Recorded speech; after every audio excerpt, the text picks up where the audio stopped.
തട്ട് കേട്ടോണ്ട് തുറന്നതാണ്. ആ ഒരുത്തൻ അവിടെ വന്നിരുന്ന് വിളിക്കുന്നത്. എന്തടാ ഈ രാത്രി നിനക്കെന്തൊരു ഇവിടെ കാര്യം? എന്തൊരു വേണം?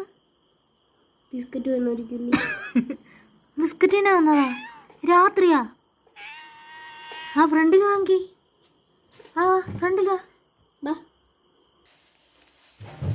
എടാ ഫ്രണ്ടിൽ വാ, ഞാൻ കഥ പറയുന്ന ഫ്രണ്ടിൽ വാ. കണ്ടോ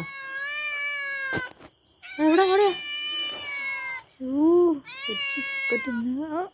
ബിസ്ക്കറ്റ് വേണ്ടേ? വരയ്ക്കാനാ വന്നത്. പിന്നെ എന്നാ അവിടെ ബിസ്ക്കറ്റ് വേണ്ടല്ലേ? വേറെ ബിസ്ക്കറ്റ് വേണം. ഒന്നു ഇങ്ങോട്ട് പോടാ കൊള്ളത്തെമ്മാടി. ഇറങ്ങടാ അവിടെ. എന്നാ നിനക്ക് വേറെ ബിസ്ക്കറ്റ് തരാം. എനിക്ക് പ്രത്യേകം ബിസ്ക്കറ്റ് കൊടുക്കണം.